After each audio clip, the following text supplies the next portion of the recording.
듣는 사람이 행복한 라디오. 최영일의 YTN 뉴스 정면 승부.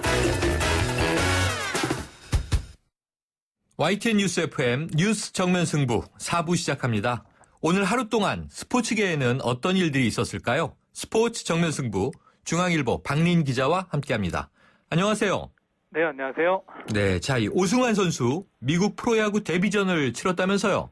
네, 세인트루이스 투수 오승환 선수가 오늘 피츠버그와의 메이저리그 개막전에 등판해서 1994년 박찬호를 시작으로 한국 선수로는 16번째로 메이저리그 무대를 밟았는데요. 네. 오승환 선수가 0대3으로 뒤진 7회 등판에서 1이닝 동안 볼넷 2개를 내줬지만 삼진 2개를 잡으면서 무실점으로 막았습니다. 네. 오승환 선수는 시범 경기 9경기에서 평균 자책점 1.86을 기록하면서 핵심 불펜 요원으로 낙점받았고요. 네. 한편 무릎 부상에서 재활 중인 피츠버그 강정호 선수는 이달 중순경에 돌아올 예정이라서 오늘 명단에서는 제외됐고요. 경기에서는 피츠버그가 4대1로 이겼습니다. 그렇군요. 자, 이 오승환 선수가 별명이 돌부처잖아요. 네. 표정 변화가 없어서. 네, 그러면은 미국에선 이게 이 포커 페이스라고 불러야 되는 거 아닌가요? 네. 오늘 표정은 어땠어요? 네, 오승환 선수가 오늘도 마운드에서 표정 변화는 거의 없었는데 네. 데뷔전인 만큼 좀 압박감이 커서 첫 타자와 세 번째 타자에게는 볼넷을 내주기도 했고요. 그래도 또 강심장인 만큼 1사 1, 2루 위기에서 2차례 연속 삼진을 잡아내면서 네. 돌부처다운 또 모습을 보여줬습니다. 네, 요즘에 뭐 이제 날씨도 워낙 좋고 이 네. 프로야구 관람 주말에 또 이 제주변에도 가신 분들이 많은데 네. 그런가 하면 이제 메이저리그에 우리 선수들이 많이 가 있다 보니까 관심이 높잖아요. 네. 내일 새벽에 이 우리나라 선수들 간의 맞대결이 예정돼 있다면서요? 네, 맞습니다. 텍사스 추신수 선수와 시애틀 이대호 선수가 내일 새벽 5시에 텍사스에서 맞대결을 앞두고 있는데요. 네. 이대호 선수는 부산 수영초등학교 시절에 추신수의 권유로 야구를 시작해서 한국과 일본 야구를 평정한 뒤에 올 시즌에 시애틀과 마이너리그 계약을 했지만 네. 시범 경기에서 활약하면서 개막 엔트리에 포함됐고요. 네. 두 선수는 7일까지 3연전에서 맞대결을 펼칩니다. 예. 박병호 선수의 소속팀 미네소타와 김현수 선수의 소속팀 볼티모어도 5일과 7일, 8일에 만나는데요. 네. 박병호 선수는 주전 지명타자 자리를 예약했지만 반면에 시범 경기에서 부진한 김현수 선수는 메이저리그 로스터에는 포함됐지만 네. 주전으로 뛰기는 어려운 상황입니다. 그렇군요. 추진수 선수와 이대호 선수 정말 절친으로 알려져 있는데 네. 보는 우리도 참 감회가 새롭지만 두 선수가 참 심경이 복잡하겠어요. 네, 두 선수가 초등학교 때부터 시작해서 친구이자 라이벌로 서로를 이렇게 신경 쓰면서 네. 긍정적인 변화를 주면서 계속해서 전진을 해왔는데요. 또 내일 미국 메이저리그에서 또 맞대결을 펼치면 두 선수 역시 좀 감회가 새로울 것 같습니다. 네, 공포의 외인 구단의 한 장면을 이제 보게 될 것 같은 느낌인데. 네. 네, 자, 한편 이 골프의 전인지 선수요. 준우승을 차지했다고요? 네, 전인지 선수가 오늘 미국 LPGA 투어 첫 메이저 대회인 ANA 인스퍼레이션 최종 라운드에서 2타를 줄여서 11언더파를 기록했고요. 네. 1위인 뉴질랜드 교포 리디아고에게 한타 뒤져서 준우승을 차지했습니다. 전인지 선수는 지난 2월에 대회 출전을 앞두고 공항 에스컬레이터에서 짐가방에 부딪혀서 허리를 다쳤었는데요. 그랬죠. 당시에 짐가방의 주인이 대회 우승을 차지했던 장하나 선수의 아버지인 것으로 뒤늦게 밝혀져서 논란이 됐었는데 다행히 양측이 오해를 풀었고요. 네. 전인지 선수도 부상 이후에 한 달 만에 대회에 나서서 2위로 성공적으로 복귀를 알렸고요.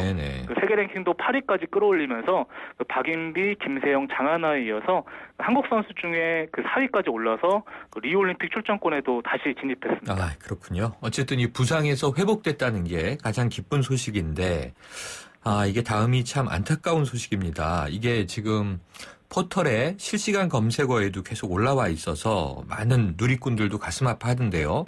전 쇼트트랙 국가대표 이 노진규 선수요. 이 투병 끝에 세상을 떠났다면서요. 네, 노진규 선수가 암투병 끝에 어젯밤에 24살의 나이로 세상을 떠났는데요. 네. 노진규 선수는 2011년에 쇼트트랙 세계선수권에서 개인 종합 우승을 차지하면서 김동성과 안현수의 뒤를 잇는 쇼트트랙 황제로 각광받았었는데요. 안타깝게도 2014년 올림픽 출전을 앞두고 왼쪽 어깨 부위에 악성 종양인 고륙종 진단을 받았고요. 네. 그 이후에 대수술을 받은 뒤에 그 항암 치료를 열심히 받아왔지만 결국에는 그 세상을 떠나게 됐습니다. 친구인 스피드 스케이팅 선수 박승희는 그 함께한 긴 시간들과 스케이트를 타던 모습을 잊지 않을게라는 글을 남기면서 그 노진규 선수를 추모했습니다. 네, 정말 이 젊은 나이에 안타까운 일입니다. 네. 고 노진규 선수 명복을 빕니다. 네. 자, 이 국내 프로축구에서는요, 수원 FC 돌풍이 거세다면서요? 네, 수원FC가 어제 K리그 클래식 3라운드에서 광주에 2대1 역전승을 거뒀는데요. 올 시즌에 1부 리그로 승격한 수원FC는 1승 2무를 기록하면서 4위로 올라섰고요. 특히 벨기에 공격수 오곤지미 선수가 동점골을 터뜨리고 결승골에도 간접 기여했는데 사실 오곤지미 선수가 벨기에 국가대표로도 5골을 터뜨린 특종급 공격수인데요. 그 왼쪽 무릎을 다쳐서 소속팀을 찾지 못했는데 그 수원FC의 끈질긴 러브콜을 받아서 한국행을 택했고요. 어제 데뷔전에서 데뷔골을 뽑아냈습니다. 네, 자 여자 프로농구 하은주 선수 은퇴를 선언했군요. 네, 인천 신한은행의 2m 2cm 장신센터 하은주 선수가 고질적인 무릎 부상으로 현역 은퇴를 선언했는데요. 그 하은주 선수는 2006년에 신한은행에 입단해서 통합 6연패에 일조했고요. 하지만 그 무릎 연골이 거의 다 닳아서 그 고통이 심해서 결국에는 현역 은퇴를 선택했습니다. 그 하은주 선수는 스포츠 심리 상담 관련 일을 하면서 그 제2의 인생을 살 계획입니다. 네, 오늘 소식 감사합니다. 네, 감사합니다. 스포츠 정면 승부 중앙일보 박린 기자였습니다.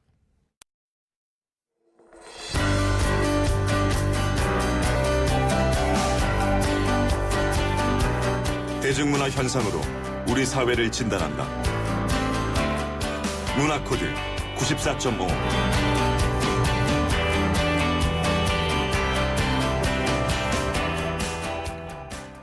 네, 오늘 월요일에는 뉴스 안에 담긴 다양한 대중문화의 코드를 읽어봅니다. 문화코드 94.5 정덕현 문화평론가와 함께하겠습니다. 안녕하세요. 안녕하세요. 봄이에요. 네. 근데 이 봄이 되면 이제는 음원 차트의 시즌송이라고 하는 걸 기대하게 되더라고요. 네네네. 올해도 여지없이 버스커의 벚꽃 엔딩이 차트에 올랐던데. 그렇습니다. 자, 봄만 되면 나오는 시즌송 어떤 것들이 있습니까? 말씀하신 대로 대표적인 봄 시즌송 벚꽃 엔딩이죠. 네. 오늘 지금 여의도에서 넘어왔는데 벚꽃이 완전 만발을 해가지고요. 맞아요. 인파가 넘쳐납니다 지금. 2012년에 나온 곡인데 벌써 4년이 된 거죠. 네. 어김없이 봄 소식과 함께 노래가 흘러나오고 있습니다. 오늘 보니까 차트 보니까 12위에 올라와 있더라고요. 사실 시즌송이라는 게 특별한 거 아니거든요. 네. 크리스마스에 나오는 캐럴. 겨울 그렇죠. 시즌송이죠. 그렇죠. 가을에는 예전에 최백호 씨 노래라든가 내 마음 갈 곳을 잃어 네. 이런 노래라든가 10월이면 어김없이 나오던 이용 씨의 잊혀진 계절. 맞아요. 여름에도 빠지는 게 없어요. 또 쿨의 노래 항상 나오거든요. 네, 맞아요. 벚꽃 엔딩이 주목받은 건 봄 시즌송이 상대적으로 많이 없었던 데다가 매년 주목받으면서 화제가 됐다는 게 굉장히 이런 네. 특징 때문일 것 같은데 벚꽃 엔딩 말고도 작년에 나왔던 아이유의 봄사랑 벚꽃 말고 네.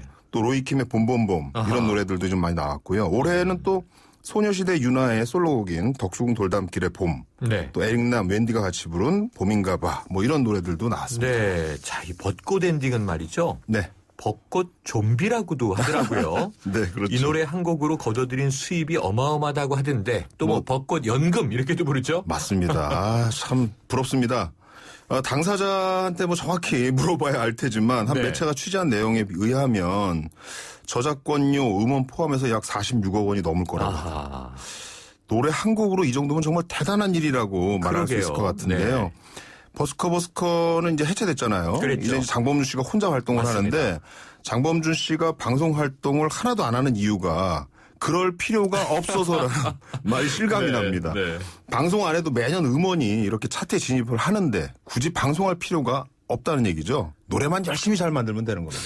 이게 장점이기도 하고 또 네. 단점이기도 한 것 같은데 지금 말씀하신 이제 네. 버스커 해체 후에 장범준 씨가 네. 지난 25일 2집 앨범을 발표했는데 그렇습니다. 꽤 화제가 됐어요. 예, 맞습니다. 자, 전문가 입장에서 어떻게 들으셨습니까? 전문가가 아니라요. 네. 그냥 팬의 입장에서 들어오는데 나왔다는 소식에 바로 들어봤습니다. 네. 호불호가 좀 나뉠 수 있는 노래들입니다.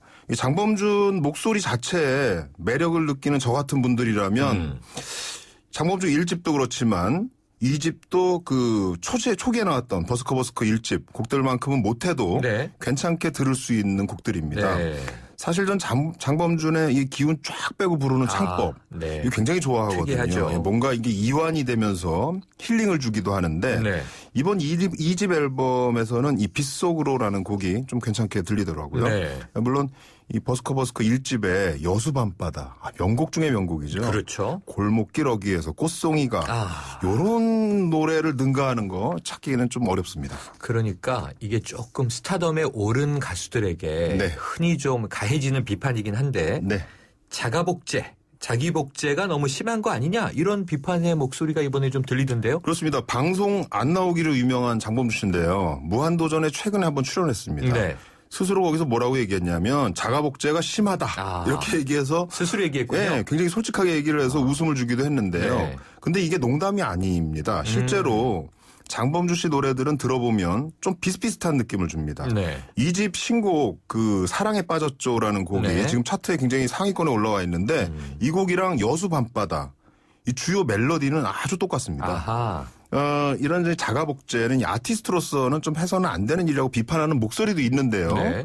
한편에서는 자기 걸 자기가 복제하는데 뭐가 잘못됐냐 이런 얘기도 나오고 있습니다. 네네. 물론 많은 아티스트들이 비슷비슷한 분위기의 곡들을 여러 번 내는 경우는 늘 있었던 일입니다. 하지만 그렇죠. 그래도 팬들 입장에서는 좀 나은 곡들, 새로운 곡들, 이거 듣고 싶은 욕구가 있기 마련이거든요. 그게 또 아티스트 생명을 오래가게 하는 길이라고도 생각됩니다. 네, 뭐 자기 복제 분위기가 있다가도 또 한 번 뻥 터지는 그렇죠. 새로운 자기 진화가 있으면 되는데 맞습니다. 한번 기대를 해보고요. 자, 이 시즌송의 무엇이 그 시즌만 되면 그 노래를 다시 소환시키게 하는 걸까요? 계절이라는 게 그렇습니다. 계절. 비슷한 분위기를 만들고 그래서 거기서 떠오르게 하는 노래도 또 있는 거죠. 네네네. 벚꽃이 날리기 시작하면 아까 여의도에서 벚꽃을 딱 보니까 벚꽃 엔딩이 딱 떠오르더라고요. 아하. 그래서 차 안에서 그 노래를 틀어봤는데 네. 그 멜로디가 당연히 딱 떠오른다는 거죠. 그리고 봄이라는 시즌은 확실히 더 기다려지는 면이 좀 있는 것 같습니다. 네. 그래서 노래가 흘러나오면 봄을 부르듯이 더 마음이 가지 않나 이런 생각이 들고요. 시간이라는 게 흘러가기도 하지만 또 반복되기도 하잖아요. 맞습니다. 흘러가는 건 아쉽고 그래서 반복되는 어떤 시즌이 오면 감회가 더 새로워질 수밖에 없습니다. 거기에 음악이 얹어지니까 우리 마음을 사로잡을 수밖에 없다 이렇게 생각이 듭니다. 이게 뭔가 확 느낌이 오는데요. 정말 공감이 됩니다. 네. 그때가 되면 그 음악이 흐르면 느껴지는 그 느낌. 그렇죠. 이 반복되는데 자 요즘에 이 태양의 후예라는 드라마 지난번에 이 얘기했었죠. 네네. 근데 워낙 인기가 뜨겁다 보니까 음원 차트를 또 이 주제곡이 독식했더라고요. 독식해버렸죠. 네. 그런데 이 최근에 나온 10cm가 부른 네. 봄이 좋냐라고 하는 곡이 그 아성을 깼다면서요. 예, 최근 드라마들이 인기를 끌면서 네. 음원 차트가 온통 드라마 OST로 꽉 채워졌습니다. 네. 응답하라 1988부터 그랬죠? 시그널, 태양의 후예로 이어지는 OST인데요. 네. 말씀하신 대로 10cm의 봄이 좋냐라는 곡이 음원 차트 1위로 지금 올라섰습니다. 네. 이 곡도 어떻게 보면 큰 틀에서 보면 시즌송이라고 볼 수 있는데요. 네. 멜로디는 굉장히 어쿠스틱한 봄 분위기를 냅니다. 근데 가사 내용이 오히려 봄이 뭐가 좋냐 뭐 이런 식의 맞아요. 반전의 목소리를 담고 있습니다. 아, 저도 가사 보고 빵 터졌습니다. 좀 센 네. 표현들도 많이 들어가 있고 꽃잎도 떨어지니 니들도 떨어져라 뭐 이런 식의 가사가 맞아요. 들어가 있는데 다들 애인이 있어서 봄철이라고 나왔는데 애인 없는 사람이 독서를 퍼붓는 그런 얘기입니다. 네. 의외로 좀 공감이 굉장히 큰가 봐요. 그러게요. 봄바람이 살랑살랑 불지만 애인 없는 봄은 상대적으로 박탈감도 더 크게 느끼게 하나 봅니다. 네. 그러니까 빅뱅이 뭐 루저라는 곡도 발표해서 그렇죠. 인기를 얻었지만 맞습니다. 요즘에는 이 또 소외된 다수의 공감을 얻는 곡이 뜨는 것 같은데. 그렇습니다. 자, 정 선생님 어떻게 보시나요? 이 시즌송이라고 하는 것이 네. 계절마다 앞으로 계속 나오게 될까요? 뭐 계절이라는 건 항상 노래의 소재가 되어 왔습니다. 네. 그러니까 우리는 이미 뭐 비라든가 햇살, 구름 같은 계절과 기후와 관련된 그런 곡들을 굉장히 많이 들어왔는데요. 네. 그만큼 계절이 우리에게 주는 감성은 시대가 바뀌어도 똑같지 않을까 싶습니다. 그러니까 굳이 시즌송이라고 하지 않더라도 계절을 노래하는 곡들은 계속 나올 수밖에 없고요. 또 사랑받을 수밖에 없지 않을까 싶습니다. 네, 아마 세대마다 다소 느낌의 차이는 있겠지만 네. 자연의 계절은 돌고 도니까요. 모두의 공감을 얻겠죠. 오늘 말씀 감사합니다. 감사합니다. 지금까지 문화코드 94.5 정덕현 문화평론가와 함께했습니다.